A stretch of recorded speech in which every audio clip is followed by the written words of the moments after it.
Has been my custom since I've been sheriff, when I feel like that we haven't reached the standards on our performance, then I apologize for it. And that's what I'm here today to do, is apologize for an incident that occurred this weekend. You know, we believe in community policing. That's all about building relationships with our community and doing the right thing, that even when it's right, making sure that it looks right.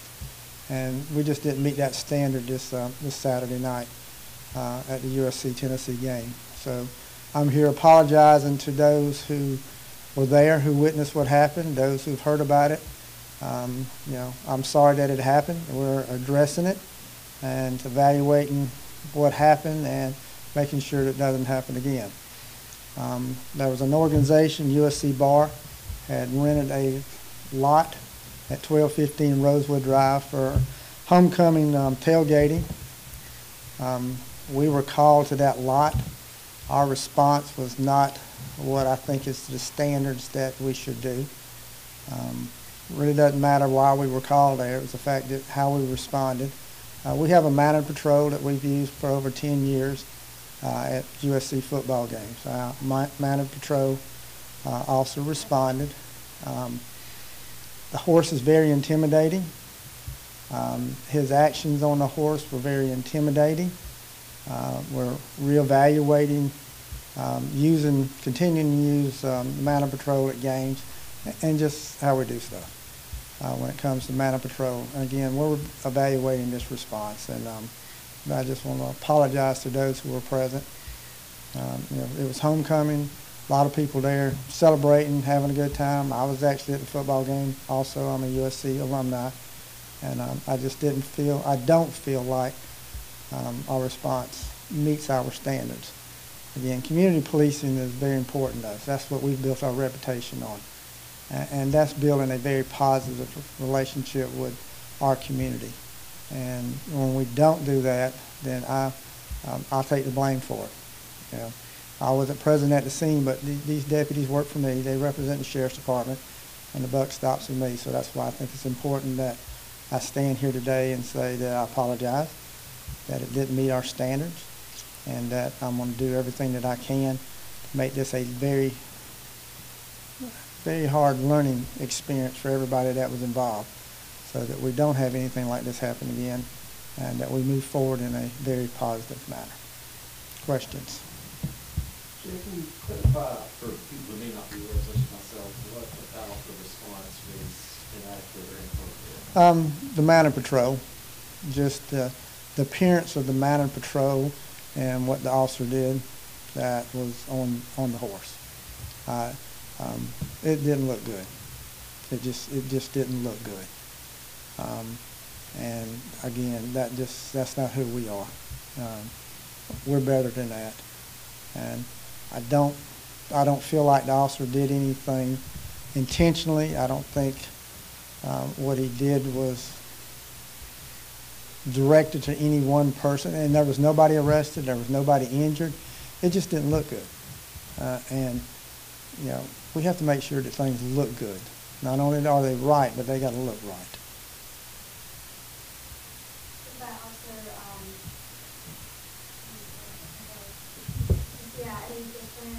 Well, we're still investigating. It just happened on Saturday night. So you know, our internal affairs investigating and our training units investigating. But I just feel like it's important, since it did happen Saturday night, that there's no reason for me not to do what I'm doing today, and that's telling people I'm sorry that it happened, and we're going to fix it. That's on me. That's my responsibility. To fix things that I feel like that we're not meeting that standards of excellence that we operate on. Can you speak on what specifically about the incident made you have pause and apologize? Well, again, the appearance of it and how it made people feel. And I heard from a lot of people who were there, who are friends, who said it just didn't look good. It did not look good with the officer on the horseback and how he was conducting himself. And, you know, again, if people don't feel comfortable and trusting of us and think that we're doing our job in a professional manner, then that's something I need to make sure that we fix. As part of the investigation, are you looking at body cameras, things of that nature to see? We had, yeah, we had body cameras present. We're looking at officers who had their body cameras. And so, and a lot of people, I guess there was people who personally videoed it also. So, as again, when I don't feel like we've done the right thing, I'm going to stand up here and say it. I mean, it stops with me. And I'm going to say I don't feel like we did the right thing Saturday night and in the appearance of it and how our officers responded. And we're going to fix that. But I'm sorry for those who saw it, sorry for those who heard about it from their friends. That's not who we are. What kind of feedback did you get, and what learning lessons are there? The feedback is that it looked bad, that it scared people, that didn't need to be scared. It just didn't look good. It didn't look like what we do at the Richland County Sheriff's Department. That was the main message I got from people, that it didn't look good. And I agree with them. I don't think it looked good either. So we'll take responsibility to fix that and make sure that's not going to happen. Is part of that because of the intimidation factor of the animal being so high and the officers being above? Or? That, also having a riot stick, which is part of the equipment that a mounted patrol carries. And that's, this wasn't a riot. But again, and I'm not making any excuses, that is part of the equipment that goes along with the mounted patrol. And how it's used and how it looks is two different things. And again, no one was assaulted, no one was hurt, no one was arrested. So it wasn't one of these cases where, people were arrested for doing something wrong. It was just a large crowd that we were attempting to disperse, and I just don't feel like we did that in a proper manner. What specifically did the officer say or do? Was it directed toward one person? Or it was just breaking the crowd, riding the horse through a crowd, and having a riot stick, a big stick. I mean, that just, this is 2018. Things have changed. We don't do that. And again, that's part of that equipment that goes along with the mounted patrol when they're doing crowd control. But again, I think there's a time and place for stuff, and I don't feel like that the time and place was Saturday night at this event. And you said you wouldn't get into specifics of what the original call of that location was? It doesn't matter. The original call was from the owner that wanted the parking lot cleared. But again, even though we may have responded to a legitimate reason to be there, it's how we did it that concerns me. And that's what I'm concerned with, is our response and fixing our response so it does look professional, it does look right, and that we're doing the right thing all the time. We had heard from people on the road where there was potentially like a fraternity event at the university. Do you know if there was any truth to that, or? This was USC bar. This was their event. This was their homecoming event. They had leased the lot for tailgating, so it was there as their friends, their families, their guests. I mean, it sounds like it was because of overcrowding that you guys called there. Does that play into, maybe a more defensive stance as why the officers behaved the way they was? No defensive stance. Again, even though we were there legitimately, is how we responded. That's what I'm concerned with, and that's what I'm apologizing for, is our response. Not the fact that we were called there, that it was overcrowded, or anything at all. It was how we responded and how our response looked. I don't feel was proper, and that we're going to address that and fix it and make sure it doesn't happen again, and apologizing for those who saw it and who were there and who were subject to it. That's what this is about. Yes. Can you comment on a better response that could have been taken? Again, using the horse, having a riot stick visible, the number of deputies that were there, their attitudes, words that they said, all of that's going to be looked at. Just our whole total response to it. So was it multiple officers who Yeah, it was multiple officers. So it wasn't just the conduct of one officer? No, it was multiple officers, but the main one was the mounted patrol. That's the one that looks the worst. was the Mounted Patrol. And again, that's what we're going to evaluate the use. And we've been using Mounted Patrol for at least 10 years at football games. This is the first time that I don't feel like it didn't look right. It didn't look good. Everybody loves horses, just like they love dogs. And usually it's a very positive relationship that we have with the fans going to the game and the deputy on the horse and stuff. It's always been positive. It wasn't positive Saturday night. And we need to have a positive relationship 100% of the time. Not 99% of the time, 100% of the time. Can you talk about, was there more than one mounted officer? Just one. Just one. Just one. So going forward, are you going to have seminars, workshops? What is going to be your procedures to correct it? Well, again, we got completely look at everything that happened and look at the body cameras and interview people. We're going to evaluate if that's proper, if it's proper response for the officer to respond, or just how we're going to use them at the games. We get requested all the time for our Mounted Patrol to go to schools and churches and work athletic events and other large events too. Again, this is the first time that I just don't feel like we met the standards when it came to our response, and particularly with the Mounted Patrol. Sheriff, how did you become aware of this? Was it heard from someone at the game, or did you see something on social media that... No, I was at the games and got phone calls. Actually got phone calls while it was occurring. So I was able to address it while there. I couldn't respond to where it was happening just due to the traffic and crowd there, but able to respond and get involved from the very beginning. We've heard from viewers, I know you've already touched on it, you said, pointed out that that's what exists, we've heard from them. Correct. Just want to give you an opportunity, again, even though you've already touched on it yourself, how seriously you're taking this and how you said you're reevaluating it. It's one of the response to that fear of people being hurt. If it wasn't serious, I wouldn't be standing here apologizing.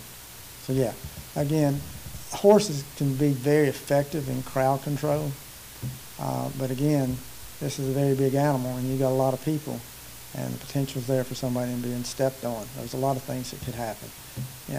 Our Mounted Patrol I'll put up against anybody in the training and experience that they have. So the potential there for Saturday night, a lot of different potentials. None of those happened. It is how it looked. It did not look good. And that's what I don't like, and that's what we're addressing. And at all times, you want the representation of Richland County Sheriff's Department to be a positive one, and to reiterate what you're really focusing on, and how you want that to be 100% of the time. Yeah, we have to build relationships all the time, and that's our job. It's up to us to build relationships with the community. I don't expect them to come to us. Our job is to go to them and reach out and build that good, positive relationship. Saturday night, we didn't do that. And that's what concerns me, and that's what we're going to address. We want, community policing is all about just building a good, positive relationship all the time, and we have to do that. Can you recall any other moment when the horse was brought out to games? They're there every game. That Mounted Patrol, that same officer is there every home game, and has been for at least 10 years. So seeing the horse there, I don't think it's a surprise to anybody. It's normal to see the horse. But again, it was a response. That's what we got. That's what I'm addressing. Could switch gears real quick. Can you talk about the investigation on the shooting of the 17-year-old in Richland? Yeah, last night, around 9 o'clock, we responded to 400 block of Deerwood, where we found a 17-year-old that had been shot. I think the coroner's already released his name. Very active investigation. We're asking people that if they know anything, call Crime Stoppers, call us directly. We do have some leads, so it's a very active investigation. As in most murders that we have in Richland County, I'm confident we're going to solve it. It's just a matter of time we'll solve this one. Again, but I don't know how many times I've stood up here and talked about young people and guns. Here's another 17-year-old who's been shot. Our gun violence is bad. And it's not just in Richland County. It's all of the Midlands, and it's really nationwide. You look at what's going on with people being shot. That's why Chief Holbrook and I formed the gun task force that we've got. It's been successful. Have we stopped all the shootings? No. I think we've stopped some. You know, we have seized lots of guns, well over 500 guns just by Richland County since we started this in April. That's a lot of guns off the street, but as you can see, as last night, there's a 17-year-old who loses her life to gun violence. That is not a law enforcement problem. That is a community problem. And, you know, we're going to do our part, but, you know, the community needs to be involved in it too. That's how we're going to be successful. Just no different than the gang issue that we had in late 1990s and early 2000 when it was just viewed as a law enforcement problem with gangs. We couldn't do anything about it hardly. But when it became a community problem and the community addressed it, then we were successful. And that's what it's going to take to address this youth violence with guns. And too many young people losing their lives. Sheriff, would you mind commenting to the churches and synagogues in the area about what your department is doing in the wake of Pittsburgh and how they should think about your offices across the street, for example, that sort of thing? Pretty much, we're going to keep on doing what we've been doing. We're way ahead of most places when it comes to church security. And that goes even before the massacre in Charleston, that we've built a relationship, and we do security surveys of all of our churches. Even when they didn't ask us to, we went and knocked on their doors. Our goal was to hit every church in Richland County, do a survey of the facility, the buildings, and then also do active shooter training for the churches and the synagogues, the mosques. We hit all the religions. You know, our Jewish synagogues here, we work very closely with them. We have deputies that work there when they have services. So, you know, we're ahead of what a lot of areas now are just trying to catch up with what we do. You know, so we're there. We're working with them, and we're going to continue to work with them. You know, it's very sad when you have anybody killed, but it's I guess a little bit extra when you have someone killed just because of a certain religion. And in Pittsburgh, that's what you had. So we take our relationships with the religious community very serious here. And so we're in contact with them all the time, not just when something bad happens, but when it's not, we're still doing it. We're still working with them. All right, thank you all.